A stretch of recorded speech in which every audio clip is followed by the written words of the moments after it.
Hello and welcome to the After Podcast live on location at D6 at the Park Casino. We are here with Dan, Turcotte, Daniel, Dan. Whatever. Anything works. Everything works. How are you? Good to see you. Welcome in. How was your day? Day was good. Day was busy. Yeah. Thanks for having me. I gotta say, honestly, I've done a bunch of panels and interviews before. This is like a gorgeous spot. I know. To have. I know. They This really is killed like it for us. incredible. Unbelievable. I thought the last one was great, and then they just leveled up here for us. I don't know 20 times. I want this in my home, at my house, this permanently. Yeah, if we No can. kidding, Forever and right? always. This is the goal. Something like this would be the goal. Yeah. Fire pits, Indoor fire pits. couches. Yeah, for Please, sure. I'll take two. Yeah, indoor fire pits for sure. One for my bathroom, one for my bedroom. Let's go. Yeah. But that brings us to why we're here today for Evolving Music events and hosted by Northern House. Brought us all here together because you're in the scene. You work at Monstercat, which is amazing. But I guess before we talk about your day-to-day activities before all that, I kind of want to take you all the way back into kind of what brought you into music. Sure. And do you remember kind of your first love, your first memory that you fell in love with music? Yeah, I mean, I think it's a pretty classic story, to be honest. My mom was an opera singer, and she was a music teacher. Yeah. And so I was in music since I could talk, basically. Yeah. So I was in a children's chorus called the Bach Children's Chorus, and I was singing in that. Cool. And then as that kind of went through, I played piano. I ended up going up until about grade 8 piano. Yeah. Played in bands all through high school. Very fun. What'd you play? I played trumpet. Trumpet. I played trumpet. Cool. Yeah. Cool. Yeah. I played a lot of piano, and then when I kind of got into high school, started really experimenting with kind of writing my own music. I started sampling a lot. I got into beatboxing, actually. And that was kind of really when I figured out that hey, I love this. It's not just a school thing for me. Yeah. This is who I am. This Actually is part of my your identity. passion. And Yeah. I got really into it for a long time. Yeah. And I was experimenting with computer music and sampling and recording and remixing. But really beatboxing was the catalyst for all of it, which kind of thinks funny. Yeah. No. I don't really look like what I think a lot of people would expect. I wouldn't put two of those together, but what was it about beatboxing that really kind of drew you in? I think it's the same as when you're if you talk to any vocalist, it's just the most natural way of expressing yourself musically. Yeah. And so singing, and then it was kind of just one step further for me, right? Yeah, And just making being able those to do all of beats. it. Making the beats and looping all of it together and being able to perform live. And very cool. really it was just composition. And whatever you could do, if you could think it, you could kind of figure out how to make those sounds. Yeah, and kind of put a jumble it all. What was your DAW of choice? What would you use back then? Back then I used Sonar. Cool. Yeah, Sonar LE. I bought I had a paper route. Now we're going way back. So I was 13.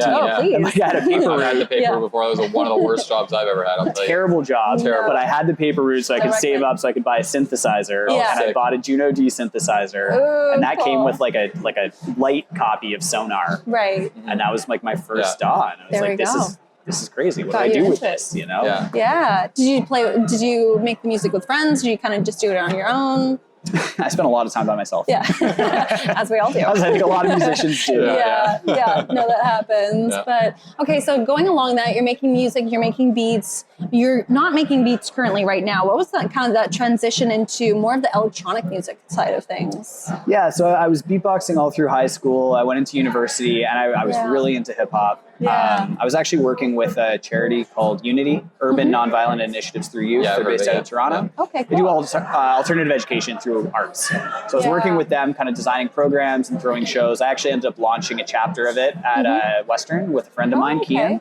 And we started throwing shows, and that kind of got me into the business side of things, you know? So all of a sudden I was throwing shows and I wasn't the guy on the stage. I was booking people who were a lot better than me to kind of perform because they could actually bring people out. Yeah. And so that was fan bases, the audience, connecting those two pieces together. And so we started doing a lot of stuff like that. We kind of would bring people out. I was promoting shows, and we're just talking small charity events at the university, right? At the university pub. Yeah.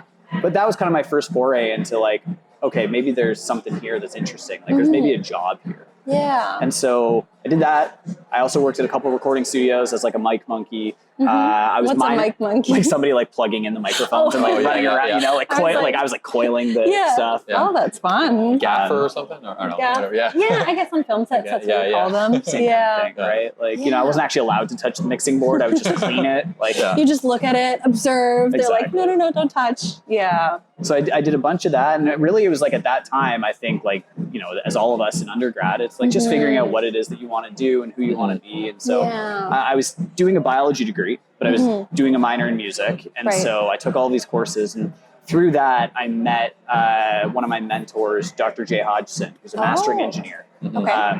He masters for like Get Physical, if you're familiar with them. He does a lot of interesting stuff in kind of hip hop and lo-fi, but on the dance side, he was doing a lot of things in that more like organic house, jump up, that kind of thing. And talked to him, and he really encouraged me to stay in school and pursue a master's. Were you thinking of dropping out? Well, no, I just like finished my undergrad. I was like, I don't really know what to do, and I wasn't sure what I was going to do next. Like at this point, I had kind of worked in studios. I had worked I was producing and DJing at the time. I was beatboxing and promoting shows. It was kind of just like a little bit of everything, but I hadn't really found it yet. The passion. I hadn't found the passion. I didn't know where I was going to go. And so he encouraged me to kind of stay. And so he connected me with the Dean of Music, talked my way into a master's, even though I didn't have the requisite degree for it. Stayed, and I actually spent 2 years recording an album with him. Wow. Oh, cool. So instead of I have a master's in popular music, and instead of kind of writing a dissertation, we wrote a dissertation with an album to accompany it.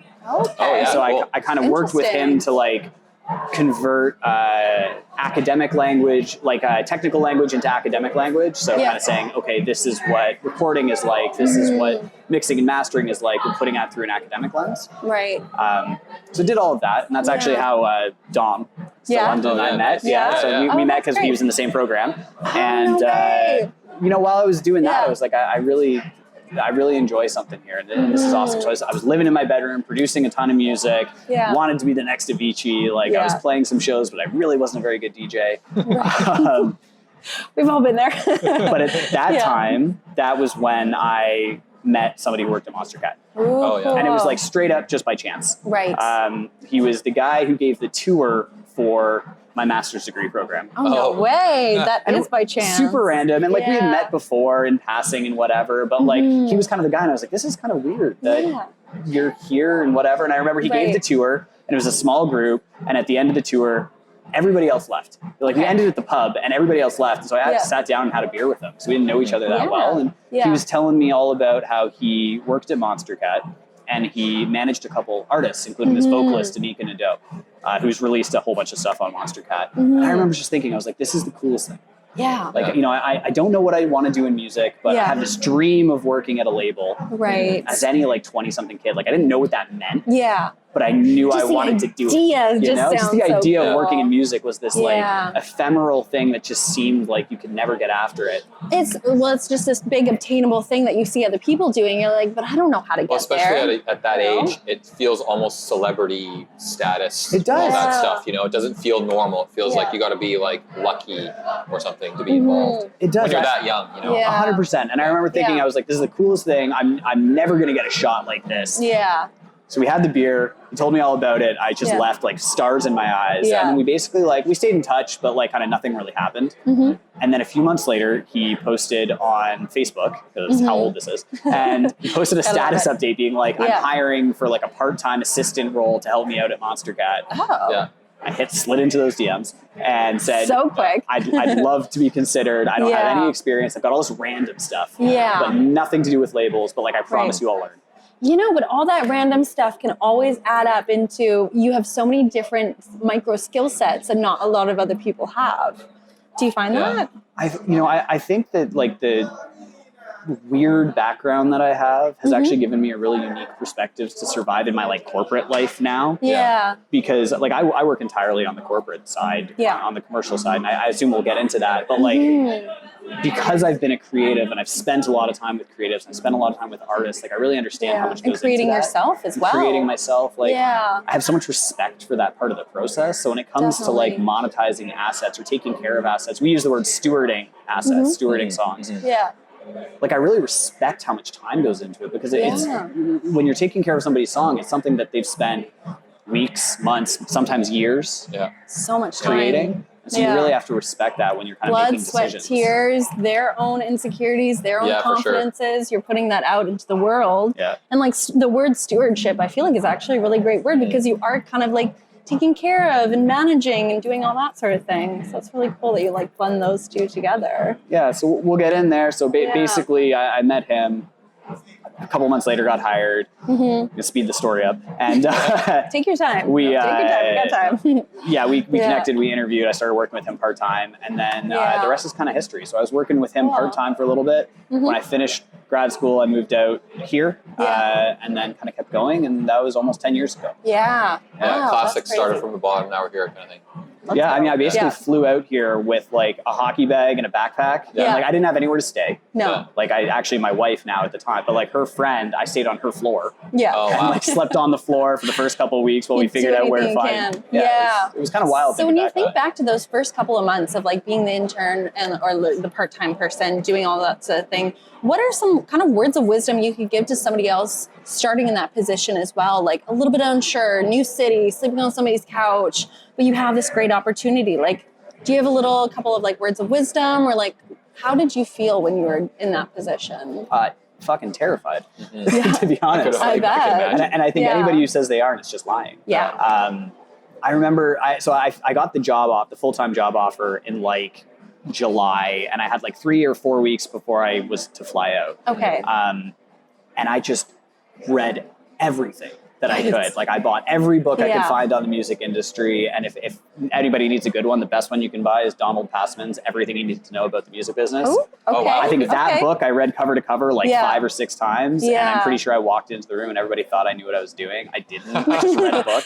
But you still did your research. But I think that was the biggest thing, was just like, so the words of wisdom would be like, read. There's so much information that's accessible on the internet. Yeah. And then just like, be a sponge. Like, try to absorb as much information. Those first couple of years I worked at Monstercat, I was just so eager to learn and just so excited to be in the room. Yeah. And then I kind of just went where the opportunity was, right? Yeah. And, I wasn't afraid to do the work that needed to be done, even if it wasn't necessarily what I wanted to be doing. Glamorous, or being. I've heard a lot of that from when I hear people, especially. So I listen to a lot of sports stuff, but one of the guys I listen to is a former scout, and people always ask him the same question, like, what's the best thing to get started? It's like, I mean, once you get that opportunity, don't be afraid to do everything. Yep. Like even if you don't think it aligns with what you're supposed to do, just do all of it.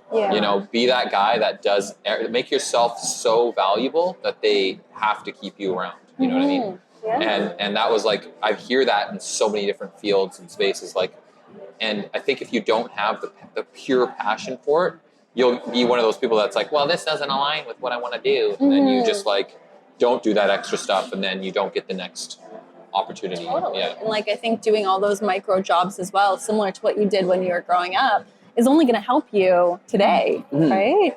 Do you feel like that? I think a lot of that too, sorry to interrupt, I think a lot of that too is that if you have that ground level experience of having that passion, that drive, and then doing all those things at the ground level and then working your way up, now when you're in that position where you're going to be a person who's in a position of authority and power, you don't have a blind spot as to what happens at the ground level, people, and how people are managed and what their responsibilities could be and what they should be capable of in order to be in your position one day. Like if that person doesn't show that kind of drive, then maybe they're not the right fit for the company and all that kind of stuff. There. So I think those are really strong lessons for younger people to learn. If you really want to do something, you really need to make yourself kind of invaluable.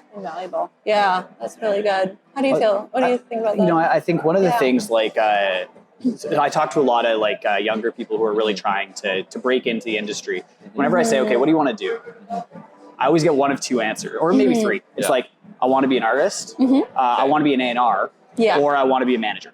Okay. And I'm like, okay, I get it. Those are like the coolest jobs that you can have. Sure. 100%. For They're sure. also the ones, because it's the only jobs people know about. And this is always what I tell people when I'm talking to folks who are trying to get in the industry, is like, the music industry is so much bigger than the jobs that you know about today. And so, don't be afraid to take the gig that's in front of you and then just learn what's going on. Yeah. Because a lot of the times people assume like, I want to be an A&R. And I'm like, I don't know if you actually know what that is. Yeah. Do you know what A&R stands for? And I don't mean that Yeah. disrespectfully, but it's just Yeah. like A&R is something different at every company. Right. And the accountabilities that come with it and what that day looks like maybe isn't actually what somebody wants to do. Like No. sometimes you want to be a product manager. Yeah. It's a way cooler job sometimes for some And people. like a way less cool title, but like maybe those align better for you. Maybe know? with your talents, with what you actually want to do every day.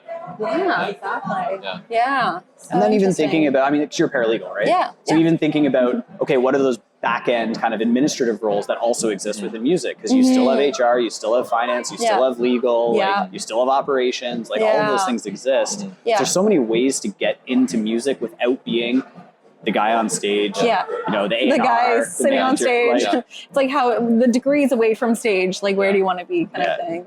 And then I think if you, as you do that, you get to know all those other people too. And then if you show it that you have the ability to do maybe those jobs, now you know the people that could possibly give them to you. Yeah, You know, for sure. it's like you said, don't be afraid to take the other positions that don't have those titles. Even if you still want that goal, might be a stepping stone to get there. Yeah, You know, I think getting your so foot in the too. door. Also, too, I feel like networking is such an overused title. Like it's so blown out of proportion. But to like meeting all those people and working with them and being able to step into any role, I feel like will just like bring you all those little opportunities and they'll remember you for next time too. I mean, it's such like, it's tired for a reason though, like Yeah. because it is so important. Like Yeah. music Yes. is fundamentally a people business, Yeah. right? And it's everything that we're doing. It's, you know, artists are people, managers are people. The label is just run by a bunch of people. And like Yeah. everything is kind of just operating on favors and goodwill and high fives, right? Yeah.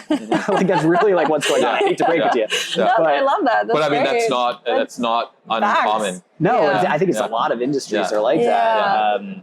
But yeah, if you don't know those people, if you don't get it, that's why I love events like this and what Yeah. you guys are doing, because Yeah. it's important to cultivate it at different levels. And I think Vancouver as a city is a place that actually could use a lot more of this. Absolutely, for sure. I think we're underutilizing all of our talents that we have here and connecting people. And so that's why I love Northern House, putting everybody together in one room. And Oh, it's amazing. we met you at the last event and now Yeah. you're here now on the podcast. Like it makes sense, you Yeah. know, the formula makes sense for that. And I think we have such a surge of talent in the city. We always talk about how there's so much talent in the city right now that something like this maybe 8 years ago would have been kind of a dud, potentially. Potentially. Who knows? I don't You know. never know. But Yeah. now it's like, oh, absolutely. There's enough people that There's we could so do many stuff like this, fill a and there'd be room. new people all the time. Yeah. So in your next couple of years at Monstercat, think about your first couple of years there. What were you learning, feeling, picking up on? What were the kind of roles and responsibilities? Without giving too much away, but Sure. Yeah. So I'm the commercial director today. I'm accountable for global revenue growth. Less corporate version of that is I'm really responsible for the entire life cycle of the copyright. So from licensing the copyright, like doing the deals with the artists, into, okay, how are we going to get paid for that? So doing the deals with the distribute, like the DSPs, like Spotify and Apple, as well as the sync and partnership side of things. So if you want to use it in a video game or a TV show, like what does that look like? And then the subsequent payment of royalties to the artist, right? So kind of that entire like ecosystem or life cycle is really the common thread throughout my growth there. I've overseen a lot of different teams, everything from Asia Pacific. I led our expansion out there and managed the office in Singapore for a long time. I launched our publishing department actually with the guy who brought me on. So he and I together were doing that. We started up our sync and partnerships. But yeah, it's always been about how do we create value for artists? How do we create sustainable revenue streams? So I've worn a lot of different hats through that. I guess officially I was like basically assistant to the A&R director, turned into, I think it was catalog manager. Okay. And then business affairs, and then the role that I'm in today. Wow. Okay. There you go. Done it all a little bit, like a little bit of everything. So I guess within that whole journey there, it's like, what do you enjoy most about that? Well, I think I said it earlier. It's like the one thing that's been consistent has been this being the steward of the copyrights, which is like a weird phrase, but I've attached to it over the last 10 years. It's actually from one of our founders, Ari. He came up with that. It's like being the steward of the assets. And it never really resonated with me until recently. But the idea is, you know, these creatives are trusting us with their music, you know, things that they've spent an exorbitant amount of time and emotional energy putting into.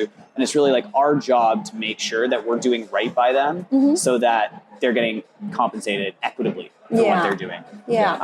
And I think that idea of making sure that everything we're doing is acting in accordance with integrity, and we're trying to really maximize value for people. We're trying to ensure that, you know, we're basically giving them 50 cents on every dollar. That sort of mindset for me is really what's kept me at Monstercat for 10 years and what keeps me kind of going every day. I guess without, you know, poo-pooing other labels or anything like that, what do you feel about Monstercat that really kind of sets them apart, and like what you take a responsibility and that you feel proud of at Monstercat? Oh, there's so much. You know, every deal that we do with an artist is a 50-50 deal. It's been that way since day one. Which seems crazy to me compared to what you know about other labels. Right? Yeah, I mean, in electronic, it's become pretty common, and a lot of independent labels have started doing it. I don't want to say that's entirely because of us, but I think a lot of it is due to the influence that we had. And we set yourself apart for threw our contract around and said, you should use this. Here's a quick little precedent for you. So I love that. You know, I think we do really fair deals. It's 50-50. It's a limited license term. So, you know, they're only giving us their copyright for a certain amount of years, and then it reverts back to them if they want it. And we really look at this thing as partners. And then the other thing we don't really do is we don't charge advances very often against the artist. There's not a lot of costs that are kind of put against them. We're not often just like giving them a bag of money and saying you're not going to get royalties for the next couple of years. Like the idea is we're going to do a fair deal. We've built our own tech to do distribution and royalty payments, and I've reduced all the fees, so you're going to get pretty darn close to 50 cents on the dollar. And you're going to get paid 2 months after your song goes out, and then you're going to get paid every month thereafter for the next 10 years. Great. And we're going to send you a statement. It's going to clearly break down what's going on, where the deductions were, where you made the money, and all these sorts of things. So it's like all that the sort of integrity is there, maintained. Like, I think that's just one example of where that value kind of permeates through the business. So I really like seeing that. It guides a lot of our decision making. It's just like, how do we make sure that basically, like, how do we make sure we feel good about the way that we're running this thing? Definitely. Are there some things too that you've kind of like championed into existence as well? Kind of like made any changes that you like feel really confident and happy about, or has the kind of like base been there the entire time? I mean, when I came in, we were a startup in every sense of the word, right? So we had our office over in Railtown. It was basically a garage. I remember those. Right. We had some pretty fun parties. There was a couch in the kitchen. There was a keg in the kitchen. Like, it was a startup. You know? You go upstairs. There's an open rooftop. It was great. My first day, I don't think anyone let me in until like 11. We went for sushi, and then I went home. That was my first day. It was kind of weird. Coming from Toronto, it was really weird, actually. I showed up at like 8 a.m. and nobody let me in. They're like, we don't roll out of bed. The West Coast versus the East Coast. It's a bit of a mentality shift. It took me a minute. It took me a minute. But I think since then, a lot of things we've done, we've really matured into like an actual business, an actual small business. And some of the things that we've done there is like I was mentioning earlier, where we rebuilt the entire supply chain, and we own it ourselves. Right? So we built technology called Label Manager. It's a CMS, it's a royalty allocation software, and a distribution software. That was a big project that I'm not going to say I led, but like I spearheaded a lot of the development and the maturation of that. When I came into the business, we were using TuneCore. I'm not sure if you're familiar. It's like a TuneCore. It's like a DIY distribution platform it's a consumer product, basically. Like if you wanted to put out a song on Spotify tomorrow, you could go to tunecore.com and pay $10 and you can get it, and they'll do everything for you, and they'll send you a check. So you guys were just using that. We were using a consumer product. Maybe 2 years after I came in, I was saying, guys, like, I feel like we should be more sophisticated than this. Right. And so I said, okay, let's figure out how to do that. And so we started doing direct deals with all the DSPs. So I did a deal with Spotify and Apple and Amazon and YouTube and Tencent and Amazon and all these guys. Contacting every single one. We did all of that, and we did all the crazy. negotiation. You're a paralegal, so you know how much work that is. Oh my goodness. That's going to take years. And then we had to build a system to be able to do the distribution. But the idea was, if we can, out of our 50% that we're keeping, let's just invest that into creating a system so that the artists aren't paying for it. Because the alternative would be using a major label distribution deal or like a large tech distribution deal where you're paying a percentage. Right. So we could be paying 10% or 15% to a distributor to put all of our artists' music on Spotify and everything else. Yeah. But then the deal doesn't really feel like 50-50, does it? Right. It's 50-50 of what we receive. Yeah. But I didn't really like that.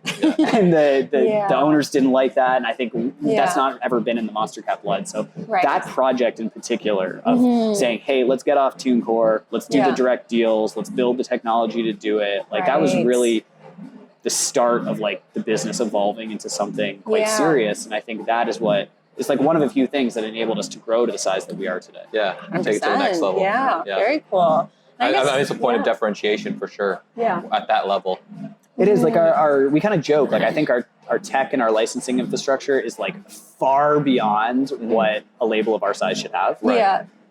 But we were started, one of the co-founders is an engineer. And I think like you kind of feel that in our blood, right? Yeah. A lot of like, I have a science degree. A lot of other people who work there have a science degree. Like most of us aren't, like we're music hobbyists, but by education or by profession, we're like something else. Yeah. And so I think the way we've approached building the business has always been a little bit more scientific or intentional. Yeah, 100%. Yeah, there's a lot of scientific process that goes into that. And like, it really comes through because now it's a huge major label that kind of goes internationally. You've got events and things all over the world, which is really cool.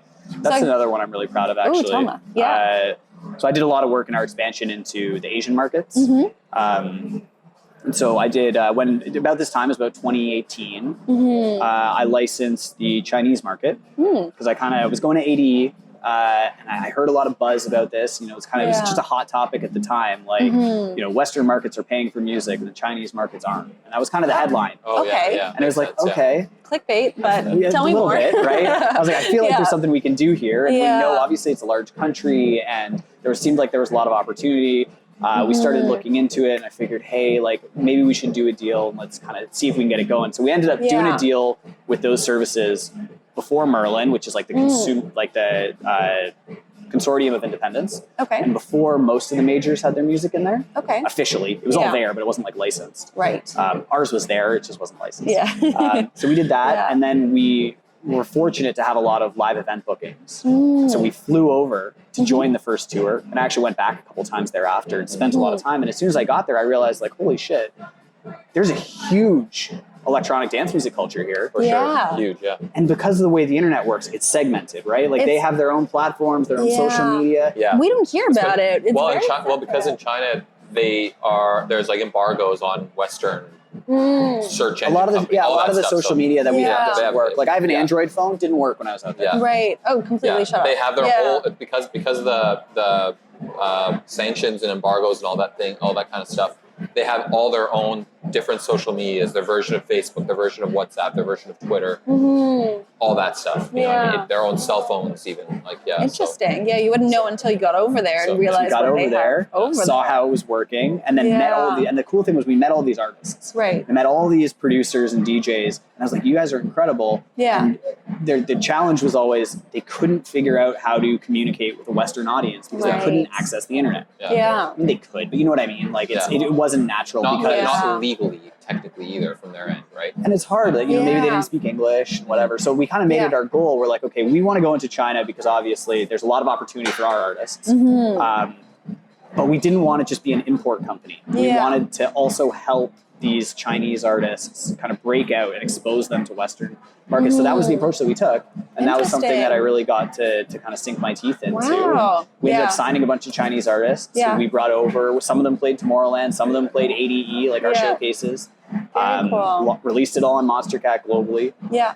And then fast forward to today, China is in our top 5 Wow. markets by revenue. And then if you go by fans, it might actually be number 1. Interesting. And then that's kind of spilled over to the rest of Asia. Now we opened an office in Singapore. So I'm really proud of what the team has done in Asia, because it's one thing to say like, okay, we're selling our music there. But I think what I really like is the fact that we found a lot of talent and we're able to like bring them over here. Cross-pollinate between the two of them so that they get audience here and you get audience there, and then everybody can kind of win a lot more. Absolutely. In that way. Very cool. What was some of the... That's definitely I feel like that's definitely like leading edge of what you guys are doing as far as in the industry was concerned at the time. I would say so. I don't even know what question to ask, but like when you're going over there and just trying to, you're solving problems that you don't even know are there or existing. Like, how do you even get in? Do you connect with people? Do you talk to people over there? Do you just go to the shows and see what happens? You don't speak the language too, right? Yeah. Well, so I was fortunate to bring, I met somebody in Singapore who spoke Mandarin. Oh, yeah. He was a guy from California, but he'd lived in Shanghai for a number of years, Stephen Dowler, and we ended up hiring him. And he and I collaborated very closely on the China strategy, which then became the Asia strategy. And then he became our head of APAC, and he moved out to Singapore, and he oversees the whole team there now. Okay, cool. So that helped a lot, having somebody who speaks the language. But honestly, what we did was, once you found those artists in those markets, it was just asking them. What are you dealing with? What are the challenges? Crazy concept. Let's just go straight to the artist and see what because they have. At the end of the day, that's who we're serving. Like our customers are the artists that we're working with. And if we can solve problems for them, then like we've done our job. Totally. Interesting. Very cool. Any other like tidbits of like, if somebody else wanted to kind of go in that direction, or like any advice that you have when you're spearheading a project like that? Like lessons learned, or like... Yeah, I mean, I think with bit of advice. A lot of the international market development, the biggest thing was just not making assumptions. Okay. Huge. I think a lot of the time when I hear people talk about, we're making an Asia strategy or we're making a Europe strategy, it's like, these aren't homogenous markets, right? Sure. It almost seems stupid to say, but like obviously China and Japan are different places with a rich cultural background and therefore a rich music background. So you need to think about that when you're building a strategy. And really the only way to do it is you got to go there. You got to talk to people who are from over there, and really you should be hiring people from that place. Because that's the only way you're going to make it feel authentic. Like Daniel from Vancouver is not going to come up with a marketing campaign that makes sense in Beijing. There's not a chance. I mean, even if you're thinking like from city to city or from province to province, like the scene in Vancouver isn't the same as the scene in Calgary. Oh, 100%. so different. And we're the same country. I mean, it's a huge country, but so is China. So, to make you even going to one city and making an assumption that extrapolates throughout the whole country is even false, right? You'd have to like, each city might have its own scene or subgenre, but sub-scene or whatever. That there might be connections, but even in this, especially in this place like, I mean, look at America. Like every single city has its own scene of music at certain times. So it's like, for sure, everybody's so different. You can't just make Europe. It's all going to sound like this. Of course, it's no, everybody's going to need something different. So speaking of it at home, you're also on the chair at a couple different organizations that help and promote and give funding to artists where they need the most. So that is Music BC and Jumpstart. Yeah, so Jumpstart's one of our programs. So I'm the vice president of the board for Music BC, which is our provincial industry association here in British Columbia. Very cool. And then I also sit on the board for CIMA, which is the Canadian Independent Music Association. Historically, they're like the association for independent labels. Our membership's a little bit broader than that now, but that's kind of the two. So it's really like a provincial level and a federal level of kind of the same thing. Very cool. So you're on the board of them. Yes. What is your kind of day-to-day interaction with that kind of thing? Yeah, so in both instances, it's a governance board, right? So it's really about providing input and guidance to the staff, who the staff are ultimately doing the job. Like I don't work there. So we come to meetings and we try to provide strategic direction and really like fiduciary controls. So ensuring that the organization is really abiding by its mandate, serving its membership, the advocacy makes sense for what the sector needs, and then ultimately making sure that they're doing it in like a financially responsible way. That's kind of the role of a governance board. Cool. Obviously, being vice president of Music BC, I'm a lot more hands-on with that organization than I am with CIMA. But they're both great. Yeah. They're both great. How did you get into that? They're very like prestigious things, and like it seems so crazy. It sounds so fancy, but like when you're like, did you approach them? Did they approach you? Like both are, so they're member associations. You have to run for election. Oh, okay, interesting. And then so this was my choice. No, I'm just kidding. I did put myself forward. I kind of got dragged into Music BC, and I'm very like looking back on it. I feel very fortunate that it happened that way. Yeah. There's a woman here in Vancouver, Christina Lau, who is a really great kind of arts advocate. She's involved in a lot of different projects around the city. She's worked with like Vancouver Mural Festival, and I think right now she's working with DigiBC, which is kind of the association for that. So that is so cool. She was on the board, and she kind of like threw my hat in the ring, really, without talking to me. And kind of gave me a call and said, would you consider joining this? I had worked with Music BC a little bit at Monstercat because they funded us. So when I did some of my international market development, like I went to Korea and India with Music BC. And so I knew a little bit about the organization, but I didn't really know a lot. I kind of just knew they like gave us a check and then would take me to fun places. Give me some money. Let's go. But that's kind of how I got involved with them. And then, I've been with Music BC for like 5 years. Wow, that's very cool. It's been a while. Yeah. So you're putting a lot of, everybody does a little bit of different kind of funding or help or assistance or guidance or mentorship with all these different organizations. What would you say are kind of like, if an artist is out there looking for funding, like where should they go and where should they go for mentorship? And this is specifically in British Columbia, in Vancouver, or is it across Canada? So there's a lot of options. And actually like something that I was so glad that you guys reached out for this conversation, because part of me joining the board of both Music BC and SEMA is because there's so much like funding and support and programming that's available to Canadian creatives. But I find that it's often tailored to certain genres of music. That are traditionally like Canadian genres of music. So like indie rock, think like the guy playing his guitar or the singer-songwriter in the coffee shop. Like the jazz festival, like gotta love them, but like blues fest, all that stuff, And it's not to disparage those genres at all, because it's so important to the identity of the country, and I love everything that's happened. But all of these things have been created over, however many years. There's a certain like bias that starts to present itself, and certain genres sometimes don't fit into the structures that are historically supported. So I came in and I was like, okay, I have a background in hip hop and I currently work in dance music, and both of these genres are kind of operating on the outside. And underutilized, underfunded a little because bit. Like there's really cool stuff happening. And not even just Monstercat, but like in hip hop, there's cool stuff happening. There's a lot of really exciting dance music. So that was kind of my goal, joining both the boards, is just trying to figure out, okay, let's learn something. Let's see if I can point them towards like serving some of these other genres. And then let's see if we can get those communities involved. So where I was going on that very long tangent was this event is about electronic music, and I would love for electronic artists in Vancouver to know a little bit more about the resources that are available instead of thinking they kind of have to go at it for themselves. Totally. So I'm going to chill a couple here. Absolutely. Please, Take go your time. ahead. Music BC. We're taking notes. Is our provincial association, which means it's a lot of the stuff's available to people who currently live in British Columbia. Not residents. You don't have to be a resident, you have to be Canadian, whatever. But like you live in British Columbia, you can access a lot of the stuff. They've got a bunch of different programs, but some really cool ones for artists specifically. We've got something called Jumpstart. The Jumpstart Consultations, which is like a free to access one-on-one mentorship program. So cool. Crazy, right? Like, hello. If you need any sort of advice on like either your label or what you're doing or your career, they can go and get advice. Exactly. And it's awesome because it's paid. The professionals get paid by Music BC to be there. So like they're kind of getting taken care of. But then also, anybody who needs advice, if you need advice on branding or legal or how to run your label or whatever, like you can kind of just say, hey, I'd really like to talk to these people. And the caliber of mentors we have is incredible. Really? It's one of our most subscribed to programs, but like we're continually kind of like putting money into that so we can keep supporting it. So that's one thing I think people should look at. Amazing. And then we have this event called Let's Hear It Live or Jumpstart Forum. I don't know. It's kind of going through a rebrand. But we do these.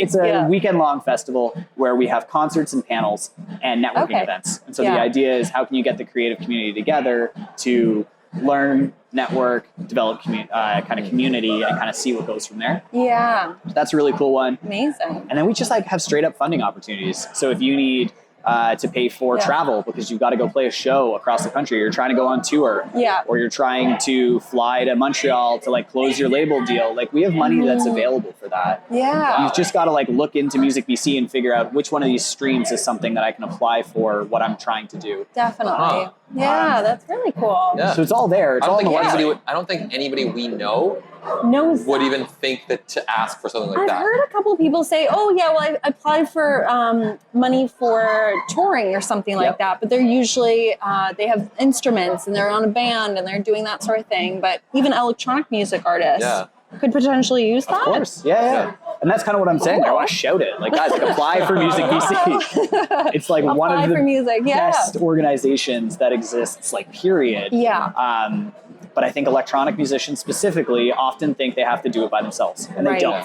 No, and they don't. And they that don't support at all. exists. And now if we zoom up a level, all of that same sort of stuff also exists at a federal level. Oh, really? So SEMA has supports for independent labels mostly, but they do tons of free webinars on everything in the business you could imagine. So you want to, I think they did one on like understanding basic finance the other day, or like how to underwrite in advance, or how to like basic HR, because a lot of labels don't have HR, right? They have all of these seminars that are available, and then they do conferences and they do events, and it's crazy. But I think that the most slept on thing that both of them have is they've got a membership directory. And I know that sounds like a weird thing to say it's slept on. But you can also look up the other people who are in the membership. Bingo. You can look at the other people. Let's find friends. So it's like if you want to find friends, you want to find you want to find somewhere to work, you move to a new city. I can't think of a better place to go than like the association that's responsible for this.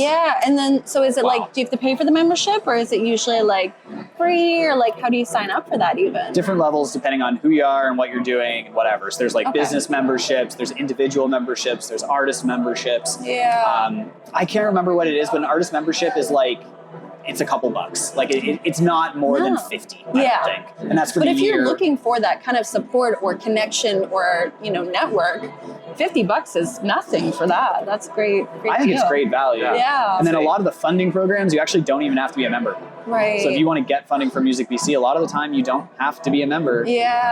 Probably should, because like they're giving you money. But, sign me up. So do you have any tips for people applying for the grants and applying for the money? And are there certain things that they should invest in and look in? Like one of the things that you're saying before is do your research. Is there a place that's really good for all this information and knowledge? Because I think when a lot of people are thinking of, grant writing, forget about it, they'll walk away. That's too much for them. But is there a resource that they can kind of tap into, or like kind of tips that you have for that? There's so many resources if you look for it. It's the age of the internet, right? Like, you know how many videos there are? So many. But honestly, go straight to the source.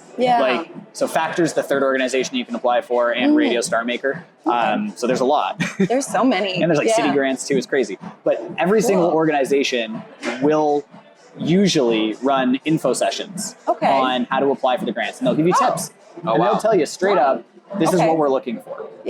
And so as long as you listen, I mean, it's if I zoom up across everything, across all the grants that exist, like at a Music BC, Creative BC, SEMA, Factor, Radio Star Maker, whatever, all that the government really wants to see is if we give you $5, are you able to turn that $5 into $6 or $7 or $8? And that doesn't have to be overnight. You know what I mean? But that's kind of the idea. And they're not asking for that money back. They want you to make that for yourself. Correct. Right. It's all about economic development. Yeah. And so I think as long as people think about it in that way when they're writing their application and go to the info session, they're going to tell you exactly what they want to see. Yeah. It's probably that. Yeah. There you go. Then you just write it that way. Yeah. You know?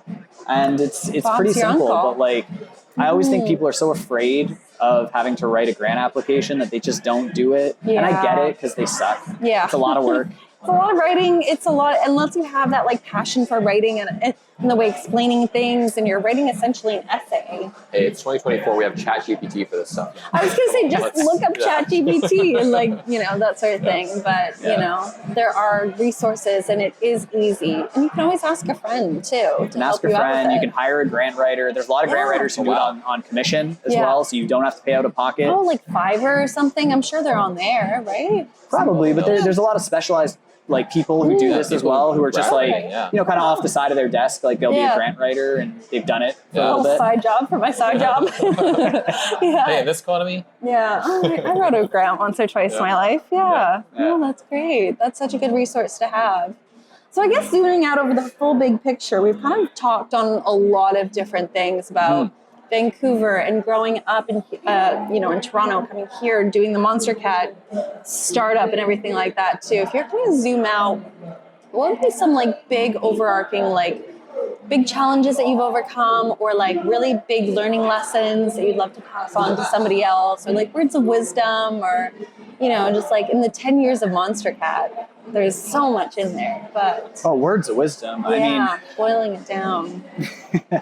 I think the biggest thing has always just been understanding the role that relationships play. It's like any industry, that's really important. I think always being eager to learn. And then just being open to the opportunities as they present themselves. The role that I'm in today, if you told me at 21 that this was going to be my job, I'd roll my eyes and tell you that's the worst thing. I do not want to do that. I was going to ask you about that earlier. I was you have all these ideas about what you might want to do in the industry, and to see where you're at now. If you're 21, like you said, your 21-year-old version of yourself who's in biology and doing a minor in music or whatever is beatboxing and DJing and producing. You're gonna be in charge of the commercial growth of a label, and you're gonna go to Asia and start a whole new division over there. It sounds so grandiose. It's ridiculous, and here you are. But it's my day. A lot of my day to day is in Excel. It's phone calls in Excel, and that's where I live, and then a little bit of contract work.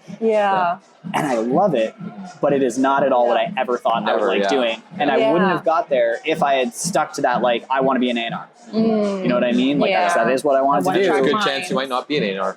I don't think I mentioned this. That was my whole plan. When I moved to Vancouver, I was I'm going to work with the director of A&R, and I'm going to become an A&R. Or if I'm really lucky, I'm going to sneak him my demo, and he's going to sign me. And then I'll become a big touring artist and take over the world. There we go, right? Let's go. But it was because of the work that I was doing while I was waiting for my chance. I kind of found my actual fit and my passion and what keeps me going.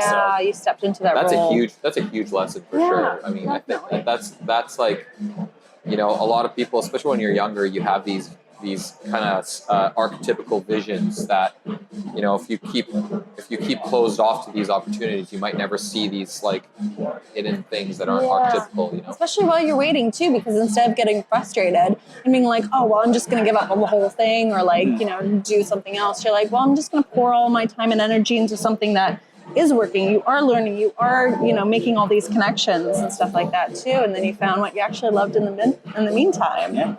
That's very cool. So if you're to get yourself into 10 years into the future, we're all old with beards, I know. But if you look at yourself and look at the next 10 years of your life, what are some of the things that you'd like to hit or do or accomplish, or where do you see all these things kind of laying out? I don't know. You don't know? I don't know, honestly. And I think part of that is I've never really planned out kind of the next pathway. I've always had an idea of kind of a vibe that I want to go after. I really have enjoyed being in the label business. I really like being on the artist side. I think it could be interesting to kind of go across the aisle and say okay, what's this like from the perspective of a DSP? What's it like to be on kind of the buying side as opposed to the selling side? Then ultimately come back and use that to inform kind of direction. And I'd also love to work across other genres. That's one thing that I really, I love dance music. It's where my heart is. But something that's so fun about Music BC and SEMA is getting to see how policy and programs can be implemented in different genres, and then how that changes back. So I love laws around here. I'm hoping to Yeah. expand scope, and I don't know what that means yet, but I'm kind of really excited to think about what it could be in 10 years. Yeah, there's so much potential and growth, especially for the scene here in Vancouver too.